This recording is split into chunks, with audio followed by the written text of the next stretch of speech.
Oh, I love this. A character so bad that people are trying so hard to make him somewhat awesome.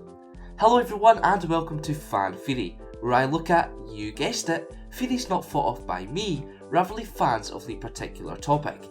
Today we're looking at Jar Jar Binks, the Sith Lord.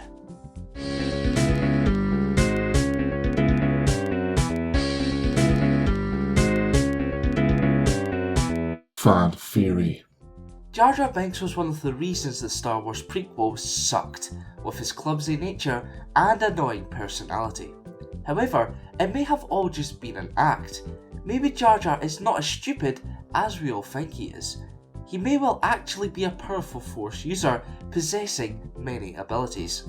In addition, instead of being manipulated by Supreme Chancellor Palpatine or Darth Sidious in the prequels, Binks could have been working with him or even have been in charge of the Sith Lord throughout both trilogies. Firstly, let's look at something Binks does in The Phantom Menace, which is a bit suspect. In front of two Jedi, the Gungan does a crazy flip, something we would usually only see done by a Force user. However, because 5 minutes beforehand he was nearly ran over, and throughout the rest of the film he portrays himself as a clumsy idiot, nobody thought much of it. In particular, during the Battle of Naboo, Binks uses sheer luck to destroy multiple droids and tanks. However, as Ben Kenobi said in A New Hope, "In my experience, there's no such thing as luck. It's easy to just say it's horrible writing and delivery, but what if it was deliberate?" Jar Jar's actions and movements, though seem uncoordinated and goofy, they mirror techniques used by Chinese martial arts under the banner of Zhu Quan, where the users portray themselves like they are drunk, making slow and staggering movements to trick, confuse, and deceive their opponents. So let's take a look at some clips where Jar Jar appears to be performing the Zhu Quan martial arts. Still not convinced? Well, this might help. In episode 1, when Jar Jar and the two Jedi rescue the Queen from the custody of some battle droids, the Gungan makes a mistake when jumping from the balcony. However, only a few seconds later, he drops down from the other side of the balcony, meaning a large jump was executed, an almost impossible task for a non-Force sensitive. To be fair, it probably was just a movie mistake, but maybe it was a little nod from Lucas. A common technique used by the Jedi is the Jedi mind trick, something clearly only Force sensitives can use. So if there is evidence of Jar Jar performing a Jedi mind trick, it means he's Force sensitive, right? Well, the following clips show Binks displaying the telltale signs of a mind control trick, the waving of the hands and the moving of the lips. Not only is Jar Jar the cause of many plot points in episode 1, he appears to manipulate others around him and plant seeds for the future. Just to name a few, Binks tells Obi-Wan and Qui-Gon to navigate through Naboo's core so that they use his help.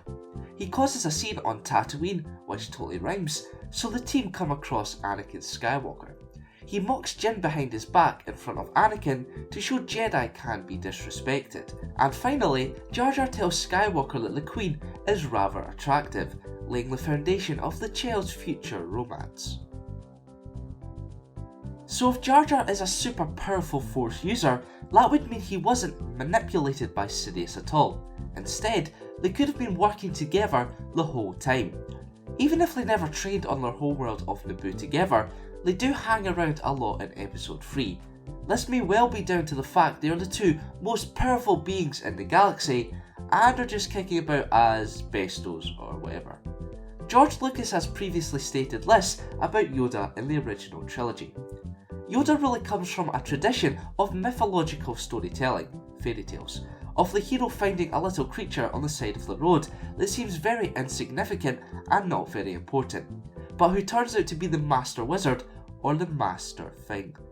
Now we know Lucas was very much into the idea of making the prequels rhyme with the previous 3 films, almost mirror and complement the original trilogy as much as possible. So could it be possible that Jar Jar is the Yoda of episodes 1 to 3? He sure seems to fit the characteristics of what George said. Speaking of Lucas, he has stated before that he had to change how the prequels played out from his original plan Due to the massive uproar over the Phantom Menace, he had to more cater to the fans.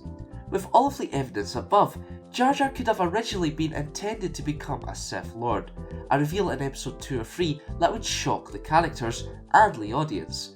A Force user just as powerful as Yoda, in partnership with Darth Sidious. A scary thought indeed.